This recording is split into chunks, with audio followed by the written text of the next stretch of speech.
ድሃ ስለምን ይጨነቃል? ዳሳ በቃ ከች ብሎ ተነስቶ ማለት ነው። ይተኛላ ለሽናናቴ መብል እንዴት ይገልጹት ይችላሉ? እግዚአብሔርን ምሰልተው መብላት እንስሳዊነት ነው። በዛብን እኮ ታዲያ ሰዓቱ አይቀነስልንም? ሰዓቱ ይቀነስልን። አንዳንድ ሰዎች ኦርቶዶክስን የድህነት ምሳሌ ያደርጓታል።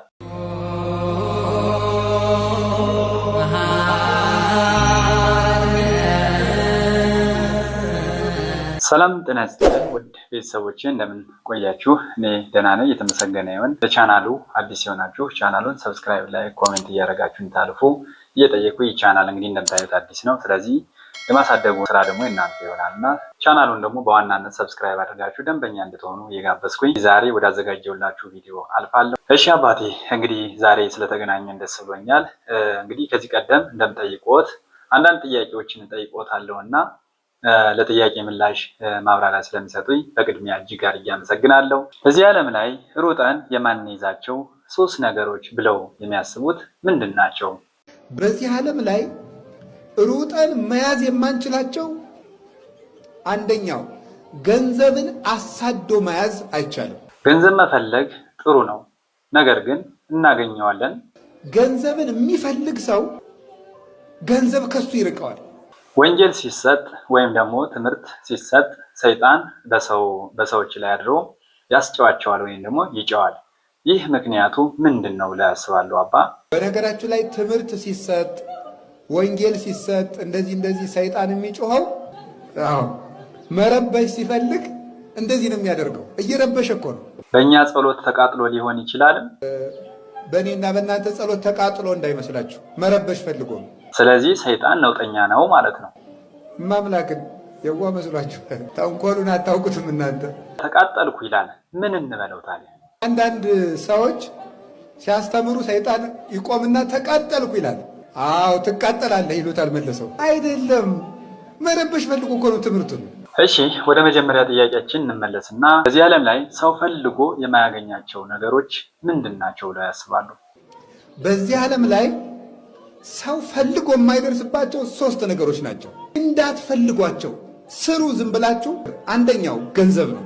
ሁለተኛ ክብር። ሶስተኛው እየፈለጉት የሚታጣ ደስታ። ብናገኛቸውስ? ብታገኙትም አትታበዩበት፣ ተጠቀሙበት እንጂ። ብናጣቸውስ አባ? ብታጡትም አትዘኑበት። ሶስቱን ነገር። ገንዘብ ለሚፈልግስ? ገንዘብ የሚፈልግ ሰው መጨረሻ ላይ ገደል ከቶት ነው የሚሄደው። ደስታ የለውም፣ እርካታ የለውም፣ በቃኝ የለውም። በምድር ላይ ሐዘንተኛ ማን ነው ታዲያ? ሀብታም ነው ሐዘንተኛ። የድሃ እንቅልፉ ጤና ነው አለ። እንዴት እንቅልፍ የለውም? ይሄኛውን ሀብቴን እንዴት ላርገው? ለዚህኛው ካምፓኒ ማንን ኃላፊ አድርጌ ልሹመው? እንትኑን እንዴት ላርገው? ገሌ የሚባለው ነጋዴ ሰሞኑን የበለጠኝ ለምንድን ነው? ወይ ጉድ! ታዲያ በሰው ንግድ ላይ ቅናት ስላለባቸው ነዋ። ጥሩ ንግድ እየገባለት ነው፣ የእሱ ገበያ ደምቋል። ምን ይሻለኛል? ስለዚህ የእንቅልፍ ችግር አለባቸው ማለት ነው። ጭንቅ ሲቋጥር ሲፈታ ሌሊቱ ይነቃል፣ ደግሞ ይጨነቃል። መከራው እናቴነት። ድሃ ስለምን ይጨነቃል? ዳሳ በቃ ከች ብሎ ተነስቶ ማለት ነው። ይተኛላ ለሽና እናቴ። ስለዚህ ግን ድህነትን ማድነቅ አይሆንብንም? ድሃውኑ እያልኳቸው አይደለም። የለም እንስራ፣ መስራት አለብን። ሀብት ይኖረን፣ ሀብት ሊኖረን ይገባል። ከዚህ ላይ አንድ ጥያቄ የሚያስነሳለ አንዳንድ ሰዎች ኦርቶዶክስን የድህነት ምሳሌ ያደርጓታል። ይህስ እንዴት ሊታይ ይችላል? ኦርቶዶክሳዊነት ማለት የድህነት ምልክት ማለት አይደለም። ሀብትን አናወግዝም። ታዲያ ምን እናውገዝ? በሀብት የሚመጣውን ትዕቢትና ስግብግብነት ግን እናወግዛለን። ሀብት ስላላቸው ብቻ ሁሉን ነገር ማድረግ የሚችሉ የሚመስላቸው ሰዎች አሉ። ለእነዚህስ? ሀብት ስላላቸው ብቻ ቀዳሚ ወንበር እንዲሰጣቸው የሚፈልጉ ሰዎች አሉ። እንሰጣቸዋለን፣ ችግር የለም። ምን ምላሽ ይሰጧቸዋል? ግን አትፈልጉ እንደዚህ። እንግዲህ አባታችን እናመሰግናለን ለጥያቄያችን ማብራሪያና ምላሽ ስለሰጡን። እግዚአብሔር ያክብርልን፣ በዕድሜ በጸጋ ይጠብቅልን ብለናል። ቀጣይ ሌላ ጥያቄ ጠይቆታለሁ። እግዚአብሔርን ለመፍራት ምን እናድርግ? እንግዲህ እግዚአብሔርን መስማት ከፈለጋችሁ ጾሙ እስከ 9 ሰዓት።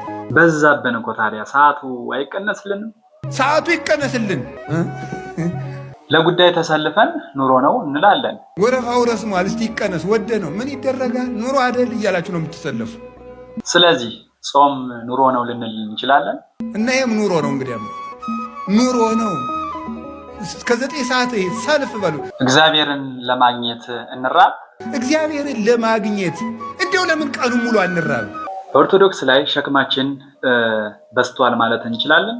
አሁን ሸክም አይደለም፣ እግዚአብሔር ሸክም እያከበደብን። አሁን ብዙ ሰው የሚመስለው ከኢትዮጵያ ኦርቶዶክስ ተዋሕዶ ቤተክርስቲያን ውጭ የሆነ ሰው የሚያስበው ምንድን ነው? ኦርቶዶክስ ሸክም እየጫለ የለም፣ ሸክም እያቀለለችልን ነው። መብል እንዴት ይገልጹት ይችላሉ? እግዚአብሔርን ምሰል ተው። መብላት እንስሳዊነት ነው። ጾምንስ በምን ሊገለጽ ይችላል? ስትጾም እግዚአብሔርን የምትመስለው ከፍ የምታደርግ ቤተክርስቲያን እኮ ነው። መልአክ ወደ መምሰል እግዚአብሔርን ወደ መምሰል ማሳደግ እኮ ነው። ሰውነትን ከፍ ማድረግ ነው። የሰው ልጅን ባህሪ የሚያከብር ነገር እኮ ነው። ይሄ ምላሽና ማብራሪያ ስለሰጡን እጅግ አድርገን እናመሰግናለን። እግዚአብሔር ያክብርልን፣ ቃላዊትን ያሰማልን፣ በዕድሜ በጸጋ ኑሩልን አባታችን። እንግዲህ ቤተሰቦቼ የዛሬው ቪዲዮ ይህን ይመስል ነበረ። በቀጣይ በእንደዚህ አይነት አዳዲስ በሆኑ ቪዲዮዎችን እስከምንገናኝ ቸር ሰንብቱ እያልኩኝ ቻናሉ አዲስ የሆናችሁ ቻናሉን ሰብስክራይብ፣ ላይክ፣ ቪዲዮውን ከወደዳችሁት ከጠቀማችሁ ሼር በማድረግ እንድተባበሩ ቻናሉን ግን እንድታሳድጉልኝ በእግዚአብሔር ስም እጠይቃለሁ። ስላዳመጣችሁኝ ስለተከታተላችሁኝ እግዚአብሔር ያክብርልኝ። አመሰግናለሁ።